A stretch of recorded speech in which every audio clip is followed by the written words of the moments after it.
You see, a guy like me, Freak. a guy like me. Look, listen. These videos are not for children. If you're a children, then piss off. Hi. Hey there, it's me, your least favorite YouTuber, the Infuso. And if that wasn't true before, it's probably about to be now. Now, first and foremost, I know a lot of you guys are probably pissed off by the title alone. A lot of people have probably already disliked the video and dislike me now as a person because of the title of the video. But hear me out. First things first, Heath Ledger was a phenomenal actor.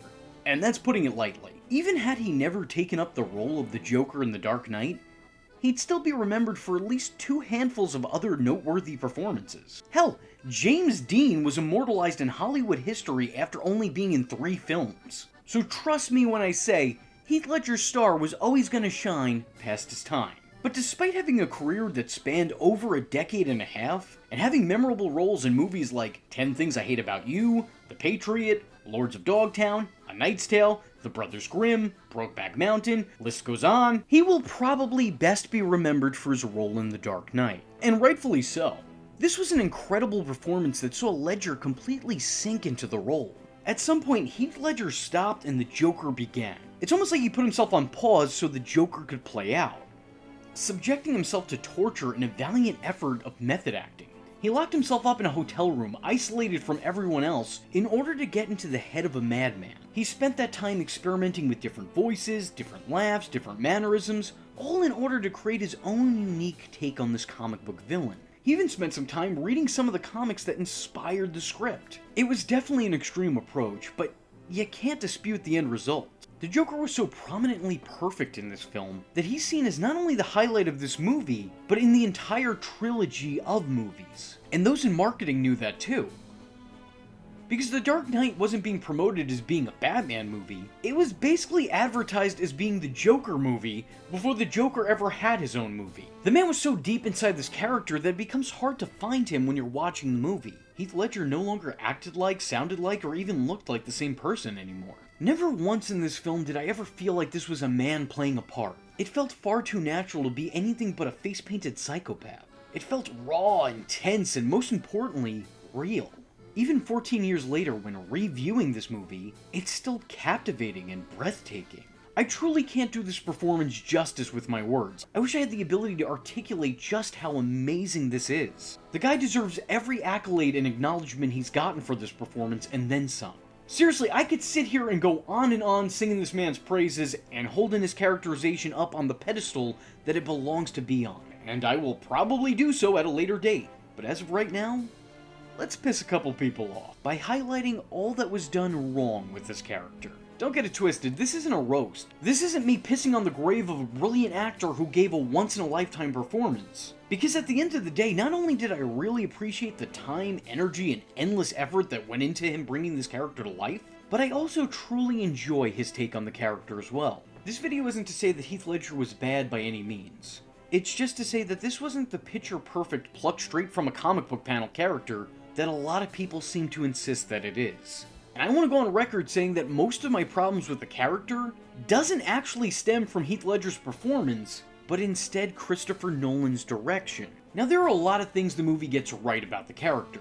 The character's origin being left up to interpretation is not only in line with the character from the comics, but it's also an inspired idea overall. Because still to this day there are talks, theories, and even debates on the internet as to what this particular Joker's background is. And the fact that the guy gives several stories throughout the runtime as to how his face was horrifically scarred is also very on brand for the character. It falls in line with the Joker's multiple choice backstory that was created in The Killing Joke, a trend that continued on in various different continuities throughout the years as well. And the fact that his story changes so drastically with each person he tells it to, clearly trying to elicit a different reaction from each of them, also falls in line with the character's way of trying to manipulate and get under the skin of those he comes across. It seems like each story is somehow targeted toward the person that he's talking to. This isn't him just filling out random bubbles in his multiple choice backstory test. The guy studied for this one. Not at all unlike how in the animated series, he gave the would-be Harley Quinn a bogus story in order to get her to sympathize with his fictitious plight. The character's borderline sociopathic behavior is on full display, and he absolutely nails it here in a way that no other live-action variant of the character has been portrayed before, or since this. Toward the end of the movie, the Joker's obsession with Batman truly begins. An obsession that would wind up becoming his life's purpose. I think it was really well done in this movie because it doesn't start off that way. Don't get me wrong, the Joker has always had an interest in Batman since the beginning of the film. He's intrigued by the presence of the titular Dark Knight, but it's only after seeing him in action and learning what he can do and really visualizing what it is that he represents, and realizing that he's the one figure in the city that he can't break or reason with, that the Joker has a change of heart. He no longer wants Batman dead, he wants him alive. He wants him to witness his wrath. He wants to get one over on the Caped Crusader. Because this is all just a sick little game to him. I think this was portrayed pretty perfectly. Of course, selfishly, I wish we got a little bit more of it, but where it takes place in the story makes the most sense. It's just I personally would have liked to see this dysfunctional one-sided relationship go on for a little bit. But then again, that is the signs of a good storyteller. You leave them wanting more. I like that this movie portrays the Joker as anarchy incarnate. And this movie explains the character as an agent of chaos, and that again is spot on.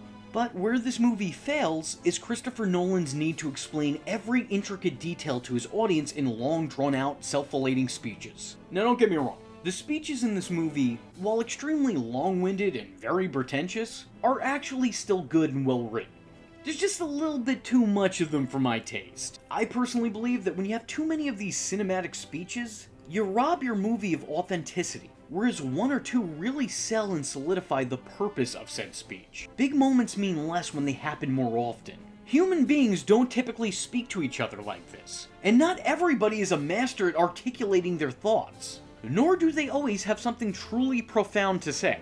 Now, I think you could argue with Joker's unnaturally high intellect that he would have profound things to say. But I would also argue that because of who Joker is as a person, he wouldn't. Joker's need to explain his madness kinda defeats his overall purpose, because anarchy doesn't explain itself. It doesn't sit down and have a conversation with you to put things in perspective. It just does. And I feel very similarly about the Joker. I wholeheartedly believe that there is a method to the madman's madness, but I don't think he'd stick around to clue you in. I mean, we're talking about the Joker, not the Riddler.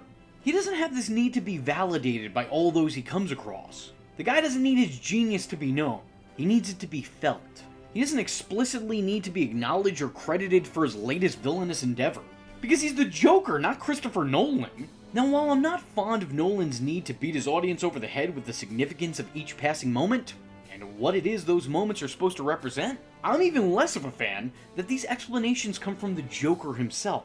Because I believe that these speeches could have just as easily come from the mouths of others. Actually, I think not only the character, but the movie itself would have benefited from this. I think it would have greatly added to the character's overall mystique had he not spent the runtime self-analyzing.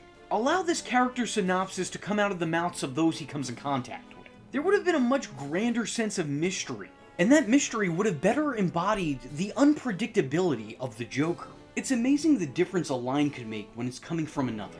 Nolan still could have got his point across and been entirely faithful to the character had he written "he's a dog chasing cars" instead of "I'm a dog chasing cars." Had Gordon or Alfred made mention of him being an agent of chaos as opposed to the Joker himself. Now granted, this man did also once call himself the Clown Prince of Crime, which I guess is a little bit self-important to say the very least, but I always assumed that that was a term publicly coined for him that he just kinda took and ran with. At least that's my own headcanon.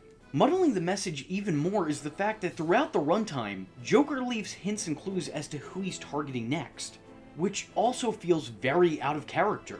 Just as the 1960s show seemed to confuse and conflate the Riddler and the Joker, by having the Riddler adopt some of the Joker's giddy mannerisms and having him break down in victorious laughter after every zing, this movie confuses the two once again.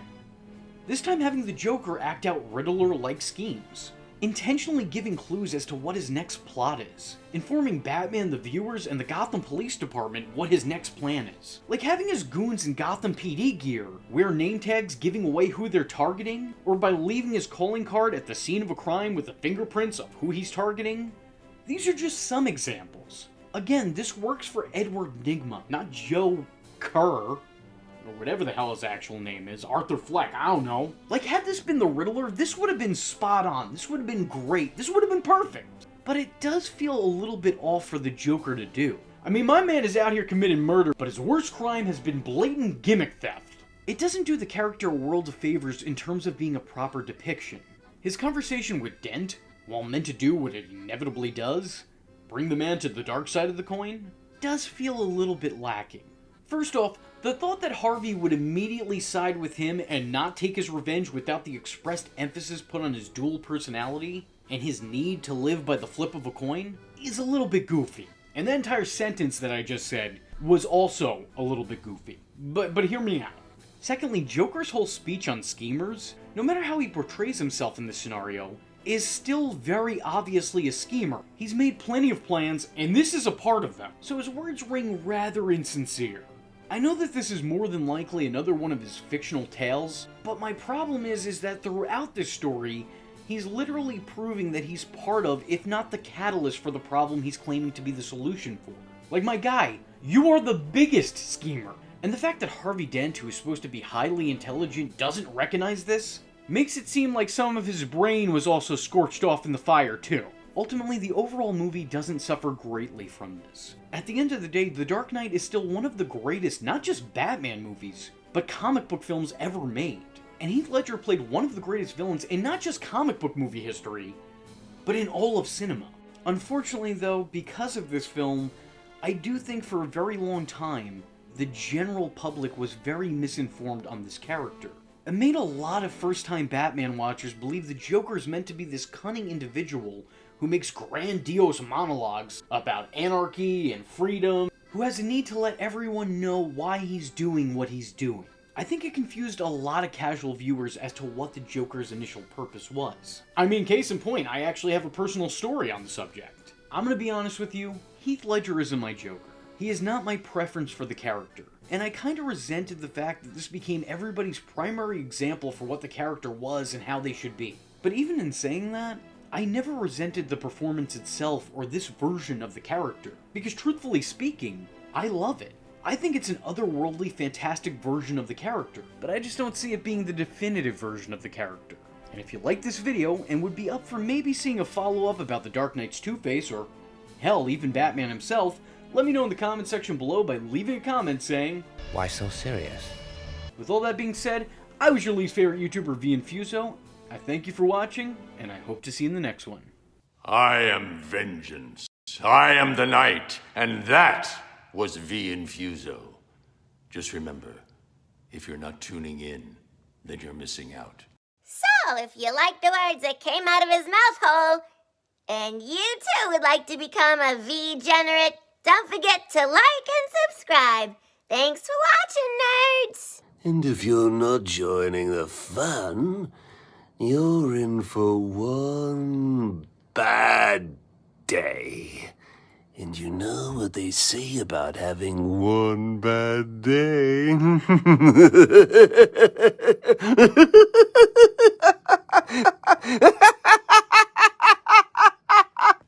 Catch him next time. Same bat time, same bat channel.